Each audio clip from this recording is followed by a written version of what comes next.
Hey, what's going on, everybody? This is Tyrone back with Tech Life. And here I have an older article for you guys from T-Mobile's newsroom. I'll leave a link to it in the description for those of you who may have not seen this.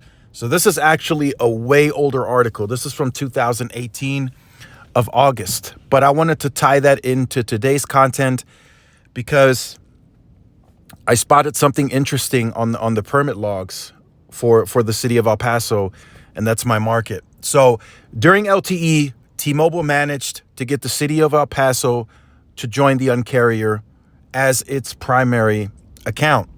So the city of El Paso, Texas has chosen T-Mobile to provide 1,350 voice and data lines for the city employees deployed across 26 city departments. Now that was still 4G LTE days.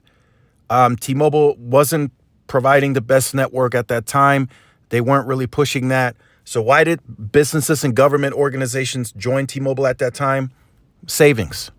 They were clearly the cheaper provider during that time by a long shot. So the city expects to save taxpayers up to 20% with the Un-carrier. And I'll read this off here. What we've done with the city of El Paso is a great example of what T-Mobile is doing with businesses and government organizations all over the nation, said Mike Katz, who was at that time in charge of business. He is no longer in charge of business. So why do I bring that up? So T-Mobile put in for 4 new cell sites in the market. Now, you might say, whoa, that's not a lot, but that is signs of further densification. They're already pretty dense off of their PCS grid. And I'll take you guys back to the beginning. They had no low band, so they had to provide some decent coverage and penetration. They had to densify. So they are already very dense, but they're densifying further. Now, do I wish that they densify even more? Of course. I would like to see more deployments. And as most network enthusiasts would like to see 20, 30 cell sites deployed a year. But that's just not realistic. It has to make sense for the company. It has to make economic sense. And the models have to really show that these cell sites are really needed. So the fact that they are deploying them and putting them in, it shows that they are really needed. Whether that's coverage, more capacity, whatever, it clearly is needed. So T-Mobile is deploying it in this market. So that's good to see. So they're starting to really densify the footprint further to maybe get additional businesses in this market, not just the city, but there's other SMBs, small business accounts that they could gather with this densification. And the areas that I saw on the permit, those cell sites are really needed. And they honestly were needed years ago. I've been to those areas, poor signal, poor reception, poor speeds. So the good thing here is T-Mobile didn't just come in, deploy 2.5 and left the market alone. No. They are deploying new cell sites still, even after making a solid investment into the 2.5 upgrades. They are still deploying new cell sites, and that was my worry. My worry was that they would ride it out, that they would just sit on that 2.5 capacity until the pipes are completely closed, and then they would all of a sudden jumpstart and start deploying stuff. No, they are already deploying new equipment now.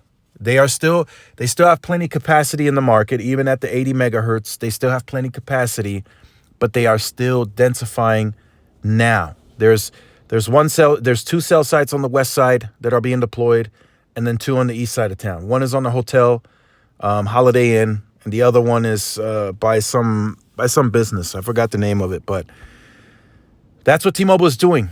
They are continuing to deploy cell sites, and that's very important for the company because of the growth. They are growing insane. I mean, the amount of growth that company sees in volume is really not showcased because of churn. They came in at 0.96% in Q4, and they still managed to almost post 1 million net adds. Just imagine how many net adds they would have had if the churn was at the 0.8 or 0.7. They would have been like 1.5 million net adds for the quarter. That's how much volume is coming through those channels, the sales channels, the stores, the calling, the chats. All of that is constantly being filled with customers wanting T-Mobile. And that's my concern with the company. Are you further densifying the network to keep up with the demand? At the end of the day, and I think Ulf recently said that, he's in charge of T-Mobile's network, you just got to serve the customer. If you don't serve the customer, they're going to leave. And it's that simple. There's lots of options out there today that have even cheaper options on some MVNOs. So you got to be able to serve the customer with a mobile network. So let me know your thoughts in the comments. Let me know what you're seeing in your market. If you're new to the channel, like, share, subscribe, follow my social media outlets. This is Tyrone with Tech Live. See y'all in the next one. Peace.